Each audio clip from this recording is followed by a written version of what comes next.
Donc bonjour et merci de venir à cette superbe session que j'anime aujourd'hui. Donc guide de survie d'une application haute dispo sur un cluster Kubernetes mutualisé.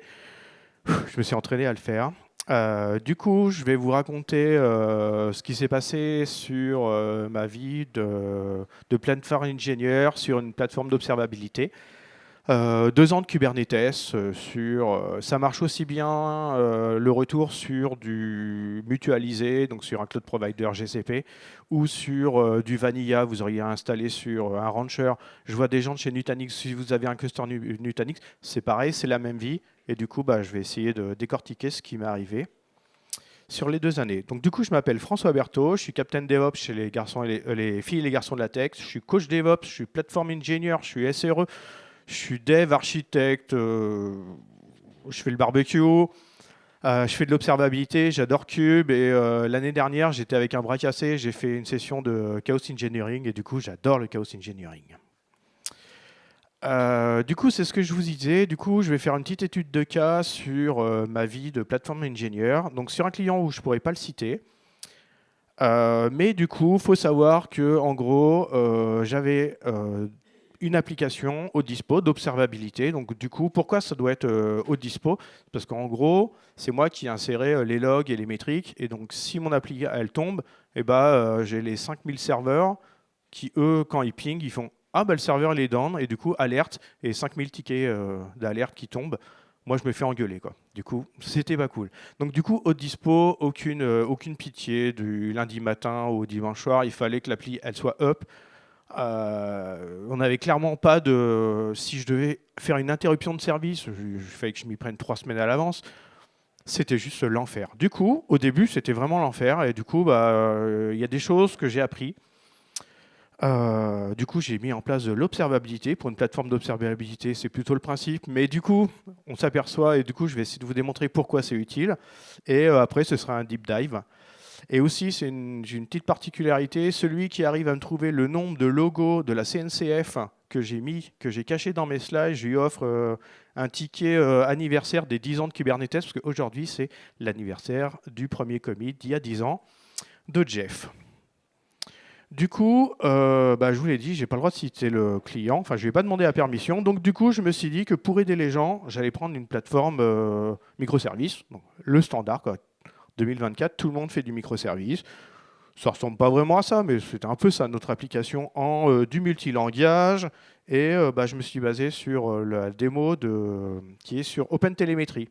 Donc si au passage vous savez pas ce que c'est que l'OpenTelemetry ou que vous voulez faire l'observabilité, voilà, il y a des trucs tout faits. Vous pouvez démarrer du Kubernetes ou même du Docker Compose et vous avez une plateforme voilà, vous pouvez tester et ça c'est chouette. Donc en gros, j'avais du microservice et tout ça, ça devait marcher aux petits oignons. Et donc du coup, prétentieux comme je suis et fier de moi, je dis ok, pas de problème, l'application, je la mixe sous Cube. François il est trop fort. Sauf que du coup, j'avais oublié que mon expérience, elle se limitait sur un petit cluster Cube où j'étais tout seul. Et du coup, c'était moi l'admin. Et donc, du coup, quand il y avait, je sais pas, des montées de version, machin, c'était moi. Donc, du coup, il n'y avait pas de surprise. Sauf que là, chez ce client, du coup, on était sur 2 cloud providers. Et d'un côté, on avait un cluster GCP mutualisé, donc sans nœuds, une centaine d'équipes, donc pas moi tout seul. Et de l'autre côté, c'était un cluster Rancher, pareil, une centaine de nœuds, une centaine d'équipes, pas moi tout seul. Donc clairement, je ne me faisais pas des auto-réunions en disant tiens, je vais faire un upgrade de serveur. Je vais choisir. Non, là, c'était si j'avais pas vu le message, il m'en est arrivé des drôles. Et du coup, j'ai des beaux slides. Mais du coup, qu'est-ce que j'ai appris? C'est qu'on ne part pas en prod sans faire de l'observabilité. Donc, j'espère qu'ici, tout le monde sait ce que c'est. Donc du coup, c'est quoi l'observabilité? C'est la partie log, donc on parlera des journaux. C'est la partie métrologie, avec des métriques, de l'alerting et du monitoring. Donc à l'ancienne, il y a, quand j'ai commencé à bosser, si déjà il y avait du monitoring, donc en gros faire du up sur mes serveurs, c'était déjà bien. Du coup, maintenant, c'est un peu plus que ça, le monitoring. On ne peut plus se servir de juste faire un ping sur les serveurs. Et la partie trace, voilà, c'est plus discutable, mais ça commence à devenir à la mode. Et si vous avez les moyens de stocker les traces et de payer le stockage, n'hésitez pas. Donc du coup, les logs, donc quand on fait du Kubernetes, on peut faire du kubectl logs, hein, Je peux demander ce qui s'est passé depuis 1 heure. Ça marche bien quand je suis tout seul et que aux petits oignons, quoi. Mais quand on est sur un cluster mutualisé, en gros, les logs, vous n'avez pas une semaine de log. Vous avez au mieux 2, 3, 4 heures, quoi. Donc, si vous arrivez le lundi, que vous êtes aperçu qu'il y a eu des bugs dans le week-end, c'est cuit, quoi, si vous faites du kubectl. Donc, du coup, ça, ce n'est pas viable. C'est bien pour faire du troubleshooting, truc en temps réel, pendant mes heures de boulot. J'aime bien avoir mes logs qui défilent. Ça, c'est chouette. Du coup, moi, c'est des petits outils. Donc, je place que des outils qui ont une version, je vous aurais mis que des logos avec des versions gratuites, open source. Il y a aussi des versions payantes, hein, tous, parce qu'il faut qu'ils gagnent de l'argent. Donc, du coup, QuickWit, c'est le petit dernier que je connais. Je fais coucou aux créateurs, c'est des Français. Loki, OpenSearch, moi je l'ai découvert sur la démo d'OpenTelemetry, et bah, Elastic, hein, avec son célèbre Kibana. Donc ça, c'est des choses que je vous invite à avoir sur vos clusters. Après, on rajoute des métriques. Donc vous avez les métriques techniques, donc c'est à l'ancienne, quoi. La CPU, la RAM, la bande passante, et j'en passe, c'est des meilleurs. Du coup, avec Grafana, vous avez des trucs qui sont tout faits, et Prometheus avec des dashboards. Franchement, la monitoring, c'est hyper bien. Du coup, vous rajoutez un peu d'alerting, comme ça, vous pouvez, soit sur votre téléphone, que ça vous appelle quand... je ne sais même plus c'est quoi l'exemple, c'est à chaque fois qu'il y a du crash looping. Franchement, c'est bien de savoir que son appli, elle crache, quoi. Je ne comprends pas qu'il y a des gens qui ne mettent pas ça en place et qui partent en prod. Donc du coup, bah, dans les outils, bah, le célèbre Prometheus avec Thanos et Cortex, si vous voulez faire du machin. Mimir, hein, parce que du coup, pour ceux qui veulent toute la stack de Grafana. Et moi, j'aime bien Victoria Metrics. Alors du coup, ouais, franchement, base de données de métriques, très très bien Victoria Metrics. Mais en fait, les métriques techniques, c'est bien, mais du coup, on peut aussi rajouter des métriques métiers. C'est-à-dire que vous allez pouvoir customiser vos applis et faire remonter des métriques. Et donc là, typiquement, en gros, il y a un standard, donc c'est le nom du métrique. Vous avez un couple de labels et de valeurs.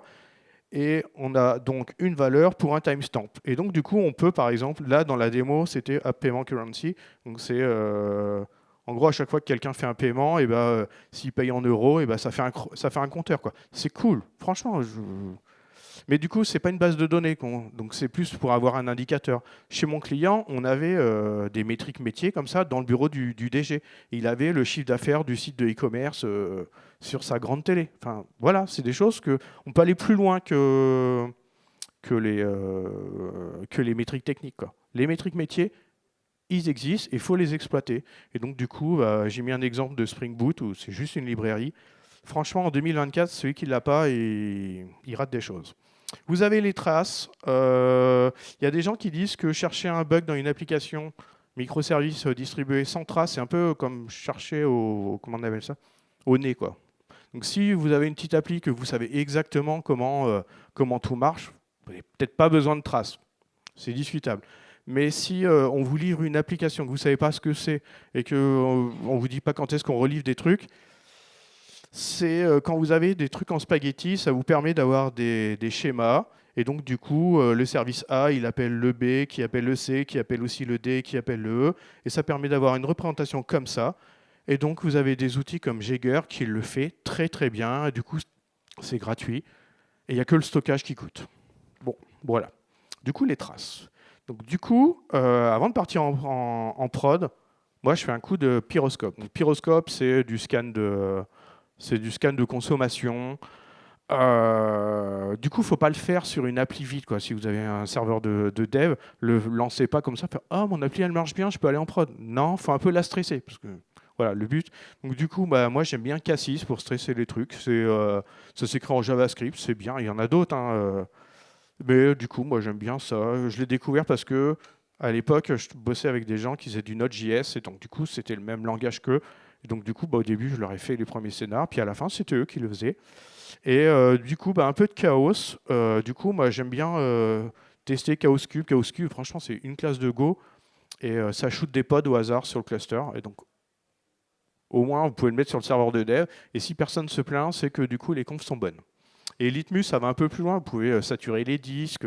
Ça permet de vérifier que les alertes, elles marchent. Ça permet de vérifier que l'alerte du crash loop, elle marche encore. Parce que des fois, Cube, il change un peu les métriques. Voilà. Donc en milieu hostile, moi je mets du pyroscope. Pareil, produit chez Grafana, marche très très bien. Et avant de partir en prod, moi j'aime bien un peu de sécu. Et allez, je le dis, c'est un peu ma question favorite quand je passe des entretiens. Je fais comment je fais pour faire tourner, pour enlever le compte-route sur du cube. Et donc là, on utilise Kyverno. Et donc Kyverno, c'est de l'analyse statique de manifeste. Et en gros, là, c'est simple, il regarde si mon manifeste, il fait tourner le user en 0. Donc si vous êtes des malins et que sur vos clusters, le compte-route, c'est pas le UID 0, il faut changer cette règle. Parce que voilà. Donc comme 90... Qui ici n'a pas le route en 0 sur ça? Ouais, donc voilà. Là, ça tombe bien. Mais ouais, je suis sûr qu'on peut trouver des gens qui enlèvent le user 0. Et donc, à partir de là, j'observe tout. Je vais en prod, quoi. Ouais, je suis champion du monde. Et en plus, mais franchement, je fais du cube. La haute dispo, c'est quand même hyper facile, quoi. J'ai un service, machin, qui fait du dispatching. J'ai dit que je voulais 4 pods. Le cube contrôleur, il va me mettre 4 pods. S'il y en a un qui meurt, il me le remet. Franchement, trop facile, quoi. Ah, c'est vrai, franchement. On est d'accord, c'est trop facile, cube. Mais bon, il y a un jour où est arrivé les inventions. Donc, Erecting Pods. Clairement, le cauchemar, ça, c'est marrant. Donc, un nœud sous pression. Donc, en gros, vous avez mal configuré. Donc, je rappelle, je suis sur une application, enfin, je suis sur des clusters où j'ai 100 équipes. Il y en a bien qui va avoir mal configuré son truc, quoi, voire les 3 quarts. Ouh, je suis méchant avec eux. Voire moi, hein, les miennes n'étaient pas bonnes non plus. Hein. Donc du coup, il y a des nœuds sous pression. Et donc quand il y a des nœuds sous pression, les potes, ils disparaissent. Quoi. Et combien dans le chat, ça me faisait marrer. Oui, je comprends pas, tout se passait bien. Et à 4 heures du matin, ma base de données a l'air rebooter. Ouais, je sais, voilà la réponse. Pareil, vous êtes sur un nœud sous-utilisé. On fait un peu d'économie d'argent, donc sur 100 équipes, du coup, ça scale, donc du coup, des fois, il y a plus. La nuit, on coupe les clusters, et donc, on coupe certaines applis sur les clusters. Et donc, il y a des fois, imaginez la grosse appli qui prend 90% du nœud, elle disparaît parce que nouvelle version. Si votre appli, elle revient, elle est toute comme ça, du coup, normalement, les admins, ils shootent les nœuds qui sont vides, quoi. Donc, votre appli, elle était toute tranquille, et bam, je reboot, alors que je n'ai rien fait. C'est juste les autres. On fait un peu d'économie. Ça existe. Et puis, il y a la mise à jour du cluster. Donc, Cube, il envoie une nouvelle version deux versions tous les ans. Donc, normalement, deux fois par an, tous les 6 mois, normalement, tous les pods, ils rebootent au moins une fois. Donc ça prend à gérer sans qu'il y ait réunion de crise ou que vous disiez attention, peut-être qu'il va y avoir une interruption de service. Non, c'est pas possible.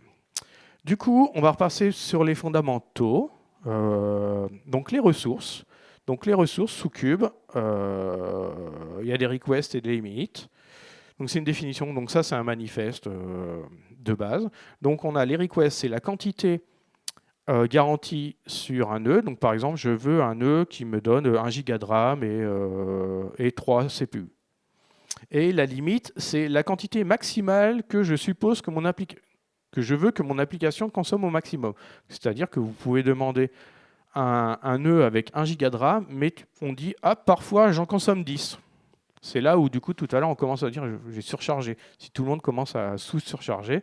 Donc, du coup, je rappelle, j'ai la valeur courante de mon CPU qui a une request, et on a la limite.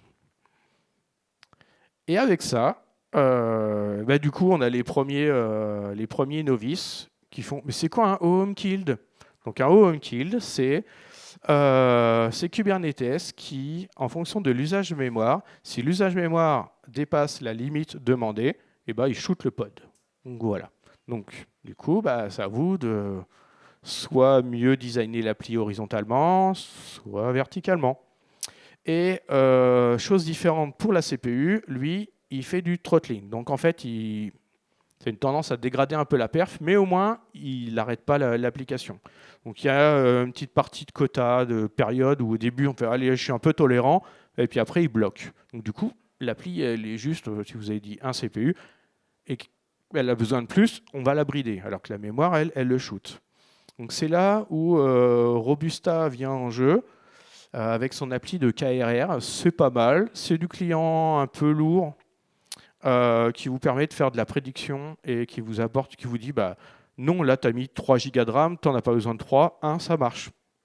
Et le VPA Recommendation, ça, je l'ai trouvé en fouillant un peu sur le cluster sur le Grafana des gens. Et donc, du coup, VPA, on verra ce que c'est. Mais du coup, lui, il fait de la prédiction. Et pareil, il vous dit, bah, non, tes requests, tu peux les mettre plus basses, soit plus hautes.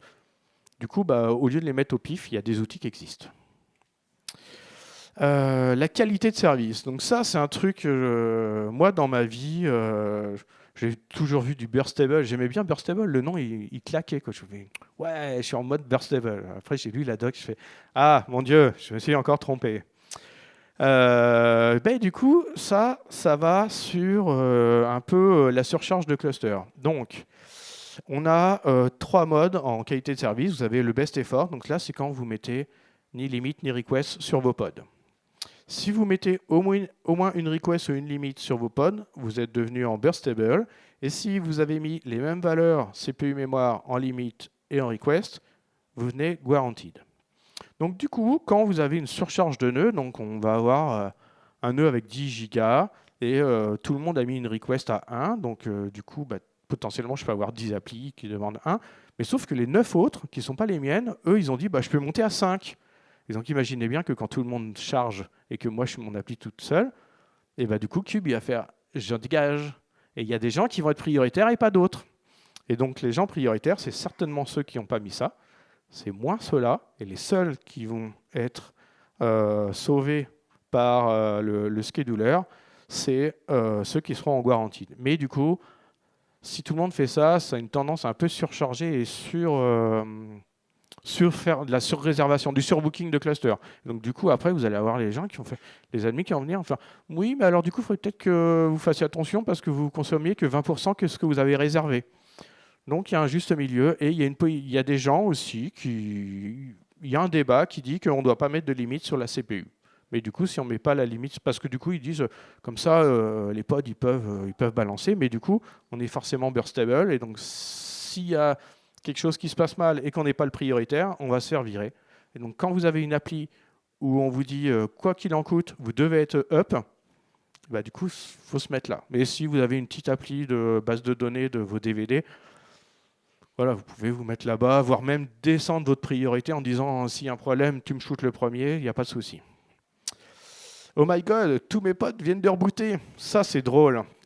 Vous êtes journée, vous n'avez pas vu que c'est la journée de mise à jour du cluster.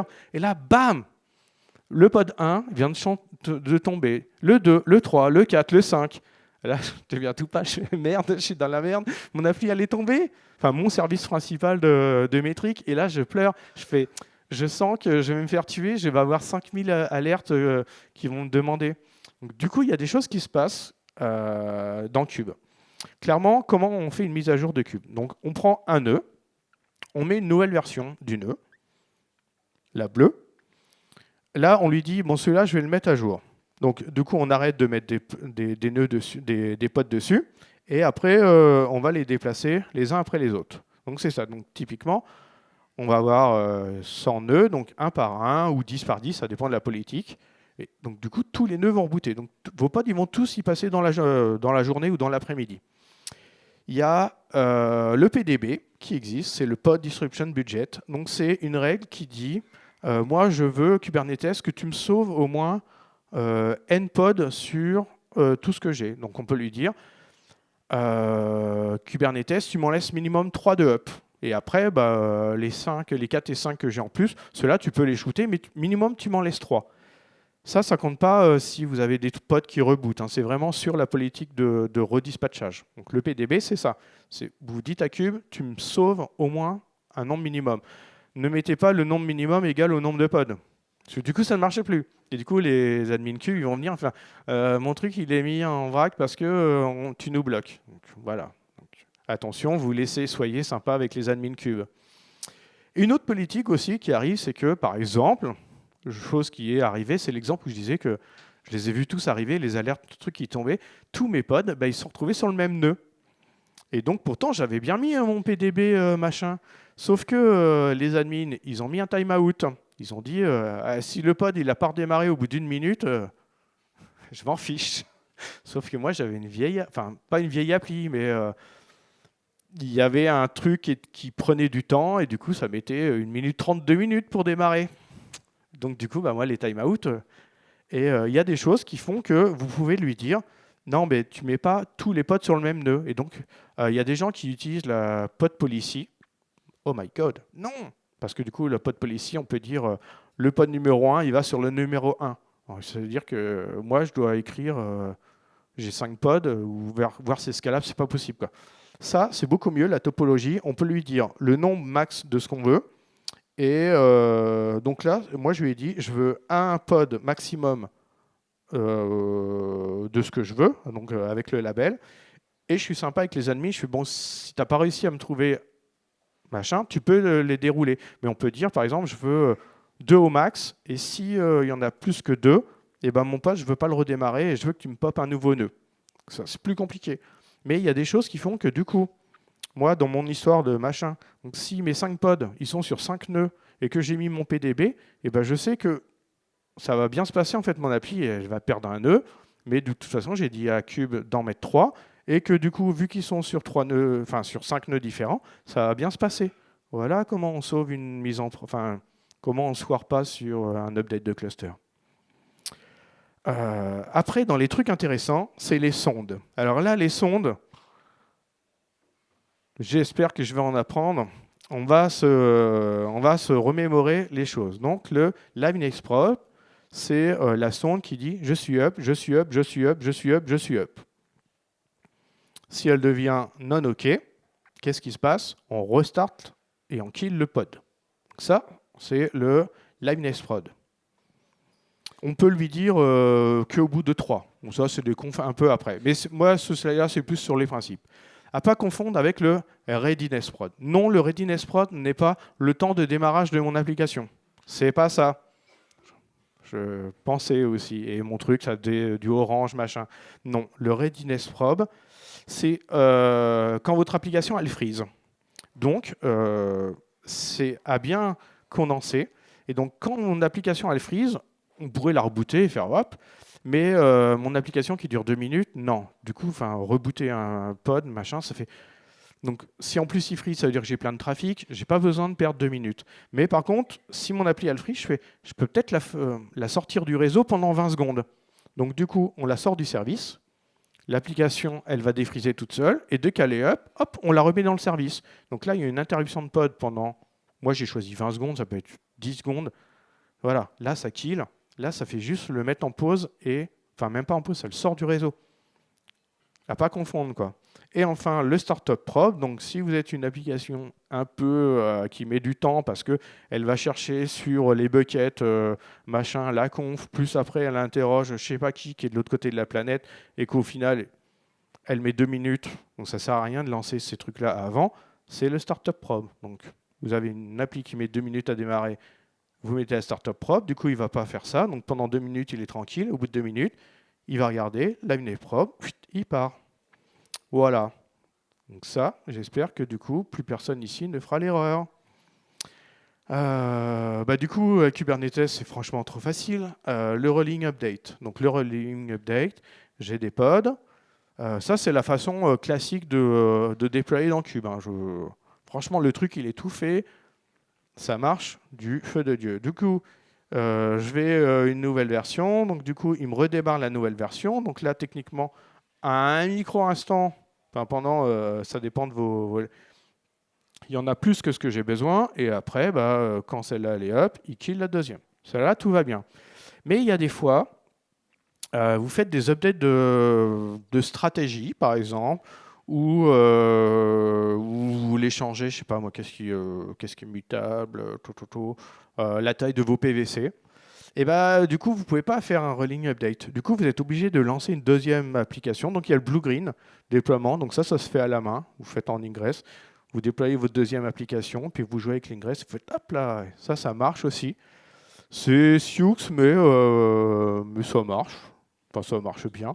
Et le Canary Deploy, qui est une feature de Cube, où il n'y a pas, qui est dans tous les cubes.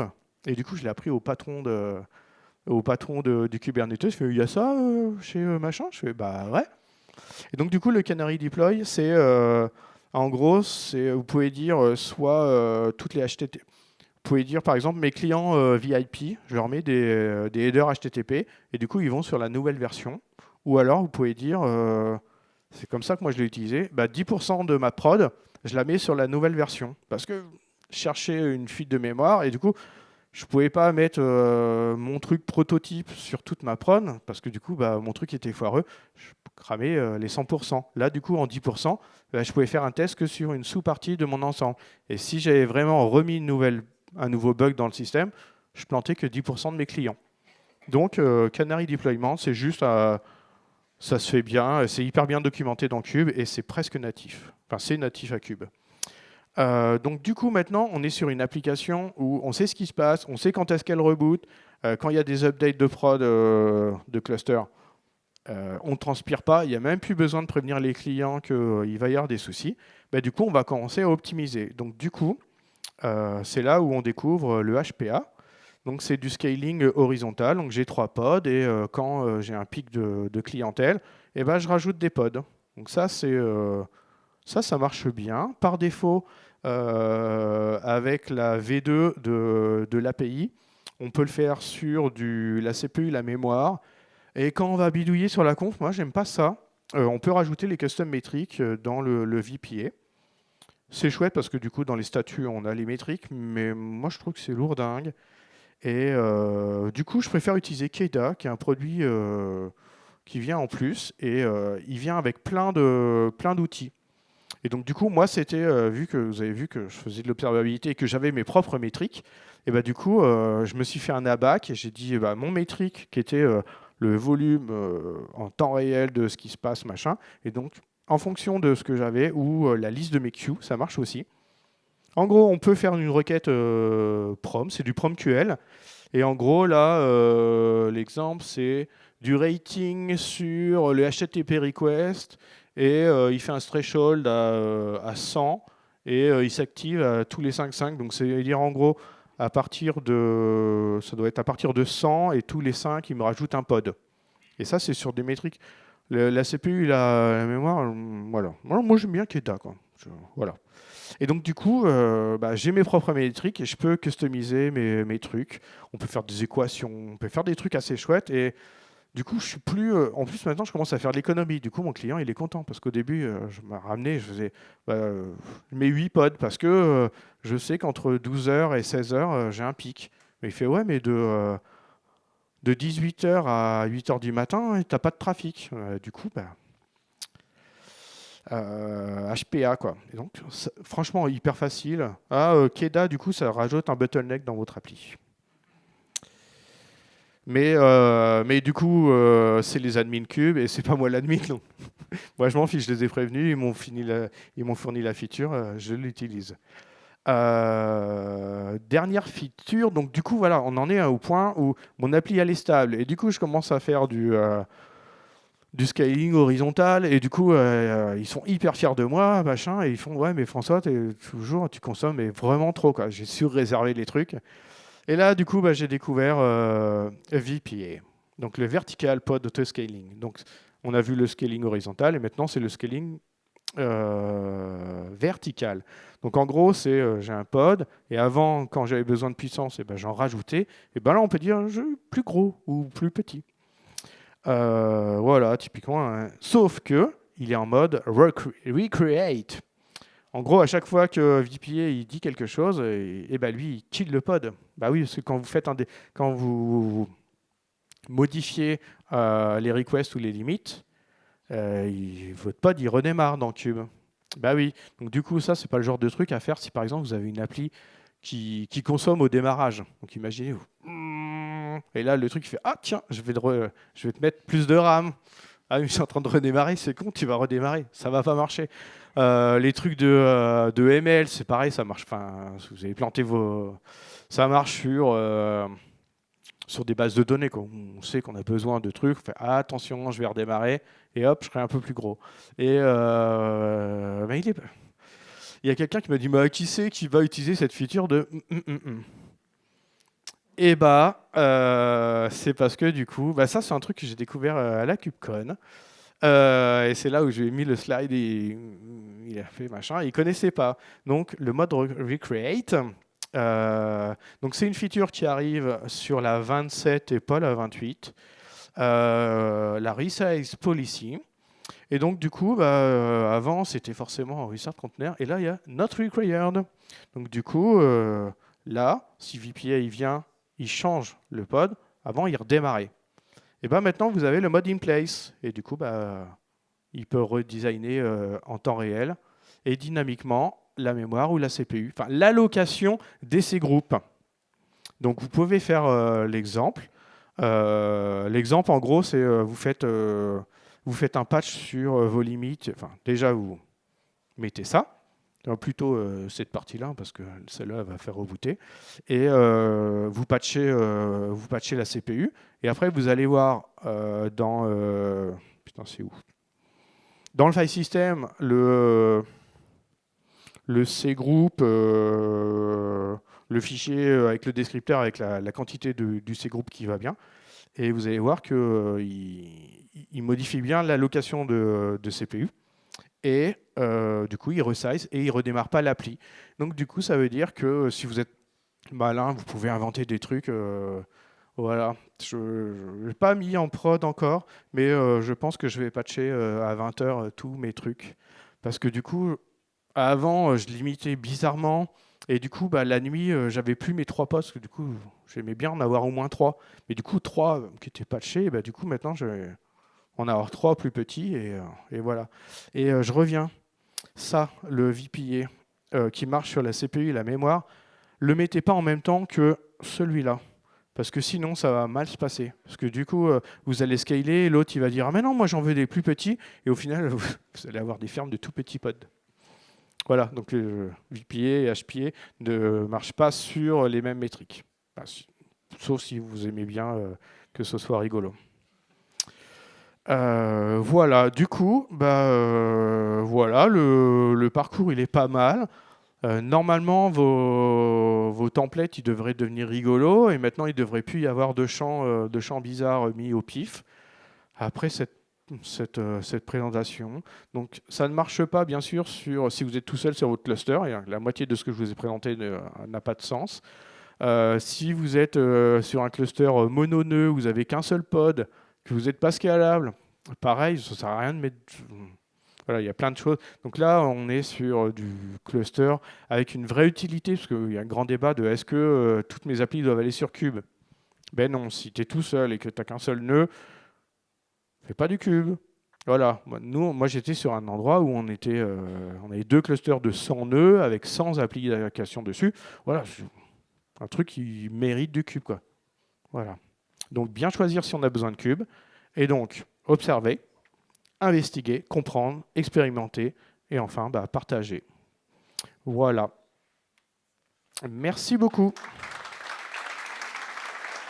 Je vous remercie. Merci. Est-ce que vous avez des questions?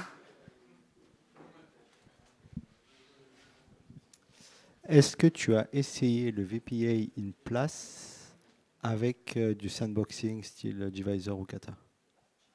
Non, je ne l'ai pas testé en prod encore, le in-place et le VPA. Tu penses que ça marche ou pas? Va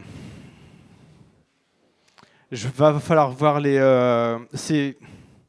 il va falloir trouver le use case. Enfin, de mon avis perso, il va falloir trouver le use case. Je me souviens comment le HPA, je m'y suis pris plusieurs fois parce qu'au début, j'ai testé des trucs. Enfin, je pense que ça va vraiment être bien. Ça, on va faire des trucs de folie. Mais il va falloir que le VPA, il va falloir qu'il soit bien configuré parce que il va falloir tester mieux que ce que j'ai fait. Pour l'instant, le VPA, je m'en sers pour les recommandations et pas en prod. Et ça s'articule comment avec justement les request limits il les recalcule à la volée. Et donc, il les réécrit. S'il ne peut pas dans le node, il fait quoi? Ce que tu fais... Il redémarre ailleurs? Ouais. Oui. Ah oui. Mais du coup, vu qu'on a vu la presse, on a vu les PDB, tout ça, c'est pas grave. Si on a au moins 2 ou 3 pods. S'il est tout seul, vaut mieux pas. Moi, j'ai une question par rapport aux limites et requests. Est-ce qu'on peut rajouter du GPU aujourd'hui si on utilise un cluster avec du GPU? Oui, on peut. C'était Intel pendant la KubeCon qui a présenté. Du coup, ils ont fait le patch qui va bien. Donc, on va pouvoir même rajouter la GPU. En fait, ça dépend de quel GPU tu vas utiliser et c'est fourni par le GPU. C'est-à-dire que si tu utilises du NVIDIA, par exemple, NVIDIA arrive avec son propre limite. C'est du NVIDIA / c'est GPU machin. Et là, tu peux mettre. Mais c'est pas fourni par Cube. Non, tu vas avoir dans tes ressources limites et requests, tu vas avoir d'autres possibilités, mais qui sont fournies par le provider de ton truc. Et les limites que tu as dans ton limit et request, c'est celle du CPU de ton associé au GPU, quoi. Mais du coup, ton GPU lui-même, c'est vraiment le provider du GPU qui va te le fournir, le driver du GPU qui va te le fournir. Exactement, c'était mieux expliqué que moi. Merci. Et effectivement, c'était NVIDIA qui l'avait présenté et pas Intel.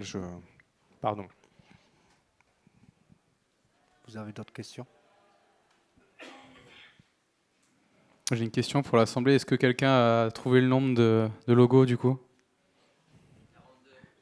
C'est pas ça. En fait, j'ai même pas regardé. Mais alors j'ai l'autocollant, j'ai pas compté. Et voilà, dans tous les logos, je dirais qu'il n'y a que QuickWit qui n'était pas dans les clients CNCF, et je leur souhaite de tout cœur de rentrer dans la CNCF un jour. Et je n'ai pas d'action chez QuickWit. Est-ce qu'il y a d'autres questions? Bonjour. C'était peut-être pas en effet dans votre cas d'usage, mais vous avez parlé d'horizontal autoscaling, de vertical, et après il y a le node autoscaling. Oui. Ah si, mais alors, si. Parce que quand il y a 100 applis et 100 nœuds, il y a des gens comme moi qui font Enfin voilà, c'est pas là. J'ai pas le node autoscaling. En fait, moi, dans ce cas-là, dans cette mission-là, c'était transparent. Moi, je rajoute des nœuds et c'est ça. Et donc, nous, on avait les deux. Il y avait aussi un peu de FinOps qui était là. Et par exemple, sur les serveurs de dev, on shootait tout ce qui n'était pas prioritaire. Donc, ils enlevaient à peu près... il y avait des options pour dire on garde celle-là, tu me la laisses en vie. Donc moi, avec tous mes métriques, moi j'étais prioritaire, mais on enlevait 80% des nœuds. Et donc, 80% des pods, donc on enlevait 70% des nœuds. Et si on scalait, enfin voilà. Donc l'autoscaling, on l'avait, mais c'est pas quand vous faites partie des équipes qui sont juste utilisateurs de... Mais du coup, voilà, pour survivre, c'est le PDB, c'est la topologie, c'est le genre de choses qui font que quand ça scale, voilà, si vous avez des gens qui viennent avec des grosses images et que vous avez la malchance de tomber sur le même nœud qu'eux et que eux, ils ont besoin que d'1 heure de ce traitement, vous allez vous... Bah oui, les financiers, ils viennent et non, on ne laisse pas... quelqu'un qui a besoin de 100 mégas de RAM sur un nœud qui en fait 50 gigas.